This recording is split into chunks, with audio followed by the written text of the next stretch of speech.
If you spend any time online, maybe tracking finance news or, sovereignty stuff, you've probably stumbled across that really jaw-dropping headline, the one that makes everyone pause, that the Republic of South Africa is apparently registered as a private company, a corporation even, with the U.S. Securities and Exchange Commission, the SEC. Yeah, it's a claim that definitely grabs attention. Designed, you could say, to cause a bit of confusion. This idea that a whole sovereign nation has somehow been, well, legally turned into a business, sold off, basically.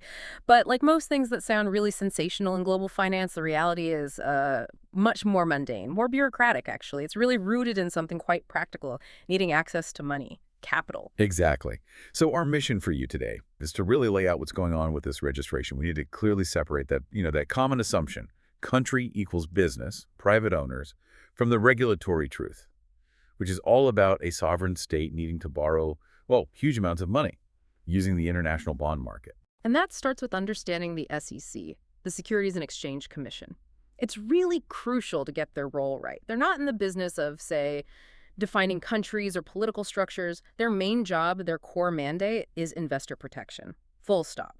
They regulate how investment assets are sold, things like stocks, shares, and importantly here, debt assets, bonds. And they do this specifically to make sure there's transparency and to protect U.S. buyers from, well, getting ripped off, malfeasance. Okay, hold on. Before we get right into the filing itself, the corporation part, we need to understand why South Africa's national treasury is even talking to the SEC. What's the connection? It all boils down to a really fundamental financial activity, raising debt.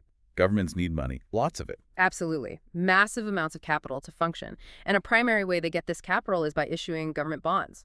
These are essentially debt securities. Like an IOU from the government. Basically, yes. Think of a bond just like that, an IOU. When the National Treasury sells a bond, they're making a promise to the buyer, the lender, that they'll get their money back plus interest over a set time.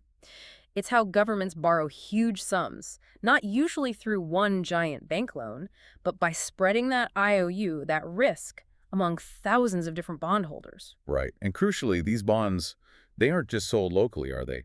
South Africa does sell retail bonds within the country, sure, but the kind of money the state needs that requires looking globally. Precisely. They need to tap into the global capital pool, which means they actively market and sell these debt securities, these bonds, in quite a few countries. And importantly for this story, that includes the U.S. market. Oh, okay. So the moment they decide to sell those bonds in the U.S. That's the trigger. Once they start marketing and selling debt to U.S. investors, they fall under the SEC's regulatory umbrella. It's pretty straightforward from that perspective. Because U.S. investors need protection under U.S. law. Exactly. And if you're a buyer in the U.S., maybe a big pension fund, or even an individual, and you're thinking about lending money to a foreign government, you need to figure out the risk, right? The risk that they might not pay you back, default risk. And figuring out that risk, that's where the compliance side really kicks in, especially when we look at the government's credit status. Okay, yeah, this is where it gets really interesting.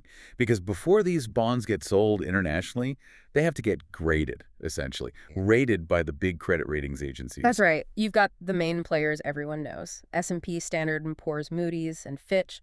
These agencies basically look under the hood of the government's finances. They scrutinize everything. The deficit, economic growth forecasts, political stability, you name it. And what are they saying about South African government bonds right now? What's the rating? Well, the current snapshot, and this is key, they're generally rated around BB by S&P and B2 by Moody's. Okay, and for anyone listening who doesn't, track bond ratings for fun, what do those codes mean? They mean the debt is considered high risk. Those ratings place it squarely in the category known as non-investment grade, or, the term that really catches the eye. Junk status. Junk status, or junk ratings, yeah. So the very fact that the debt is rated as junk, that changes things with the SEC, doesn't it? It's not just a technicality. Absolutely. It fundamentally changes the dynamic. That low rating signals a significantly higher risk of default compared to, say, a country with a top AAA or AA rating. Right. So if you're the SEC, your job is investor protection. And here comes a foreign government wanting to sell high-risk, junk-rated bonds to your citizens, to U.S. investors. Your antenna go way up. Yeah, your priority shifts. It's not just basic oversight anymore. It becomes about rigorous protection, demanding transparency. Precisely. Because the National Treasury is actively marketing and selling these securities, which offer higher potential returns because they're higher risk in the U.S. market. That triggers a really strong, direct regulatory mandate from the SEC. The SEC requires the issuer, which is the Treasury, to register fully. And to comply with all their disclosure rules, it's basically the price of admission to access U.S. capital markets, especially with that risk profile. And that goal, protecting U.S. investors buying that specific debt, that's the real takeaway here, isn't it? It's not about who owns South Africa or controlling its politics. It's about forcing transparency because the product being sold, the bond, is deemed risky. Junk status demands it. Which finally brings us around to the core question, the aha moment of this whole story. If South Africa's Treasury is filing with the SEC as a sovereign nation issuing debt, clearly, the SEC's system, its framework, it was historically built primarily for commercial entities, companies selling stock, businesses issuing corporate bonds, investment funds. When they originally designed all these registration forms and categories, the main focus was protecting shareholders and corporate bondholders. So countries needing to register came later, or were just less common, perhaps? Well, foreign governments have issued bonds in the U.S. for a long time, but the system's classification wasn't really built with them as a primary category. So the SEC says, yes, you absolutely must register to sell bonds here. They even have specific forms, like Form 20F for foreign private issuers now, or historically Form 18K was used for governments. But the underlying database, the classification system itself, lacks a specific tag for country or sovereign state. So they have to pick the closest fit. Exactly. The system forces them into the nearest available operational category, and that category happens to be corporation. Wow. So on some SEC database, the Republic of South Africa is categorized essentially like, I don't know, like Coca-Cola or something. Just because there's no nation button, that's the level of bureaucracy is just staggering when you think about it. It is. It's the ultimate example of a technical loophole, or maybe just an outdated system, creating massive public confusion. And this is why we need to really hammer home the crucial distinction here, to push back against that misleading narrative. While the classification tag that the computer spits out says corporation, The actual legal documents tell a different story. completely different. The description within the filings, the legal text itself, is crystal clear, unambiguous. It clearly and repeatedly states that the Republic of South Africa is a sovereign state. It explicitly says it is not a business, not a commercial entity, not a private company. Okay, so it's like the label on the filing cabinet drawer says miscellaneous corporate, but when you open the actual file inside. The very first page says, this file contains documents pertaining to the sovereign nation of South Africa acting as a debt issuer. The corporation label is just a system requirement for filing, for compliance. But the content confirms the actual legal and political reality. That clears it up significantly. It's a necessary, if slightly absurd, bureaucratic workaround. A shoehorn, like you said. But okay, let's look forward. This registration, it's not a one-time thing, is it? Yeah. What are the ongoing obligations? No, absolutely not a one-off. And this is where that junk status connection comes back in again. Because the debt is considered higher risk, the SEC's requirement for transparency is continuous.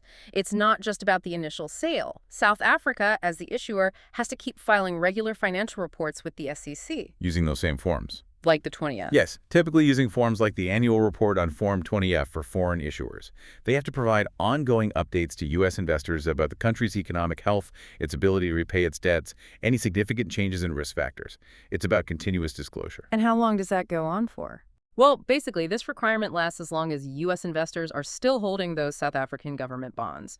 Or, perhaps more accurately, for as long as South Africa wants to maintain its ability to sell new bonds in the U.S. market. If they want continued access to that pool of capital, they have to maintain the registration and keep up with the reporting. It's an ongoing commitment tied to market access and investor protection, especially given the risk rating. Okay, so let's wrap this up. Let's bring it home for you listening. That really spectacular claim, the one you see online, South Africa registered as a private corporation. It's technically true only in the narrowest sense, only because it occupies a category labeled corporation on an SEC form. But in reality, that's completely misleading. Totally misleading. The registration itself is a necessary regulatory hurdle. It's driven by the government's need to borrow money internationally, and it's heightened, made more stringent, because of the perceived high-risk nature of that debt. The junk status, that corporation label, it's just a bureaucratic quirk, an artifact of an SEC system that doesn't have a specific category for sovereign nation. So they get slotted into the closest thing available, corporation, purely to satisfy the system's requirements for transparency and investor protection. Nothing more sinister than that. Right. Which leads us perfectly into our final thought for you today, something to maybe chew on a bit. It's Hmm. about the structure of these international debt markets and maybe the power dynamics baked into them. Yeah, think about this. If the classification system of a major global financial regulator like the SEC actually forces a sovereign nation, an entire country, forces it into a corporate box just so it can access the money it needs on the international market, what does that tell us? What does Yeah. that imply about the very language, the underlying assumptions of global finance itself? Does it mean that when a country needs capital, it inherently has to adopt the language and posture, at least administratively, of a business seeking investment? Does the architecture of global debt kind of unintentionally maybe reduce all participants, even governments, to the status of commercial enterprises judged purely on financial performance metrics? It really makes you question what sovereignty truly means in today's interconnected global economy. Something to definitely mull over.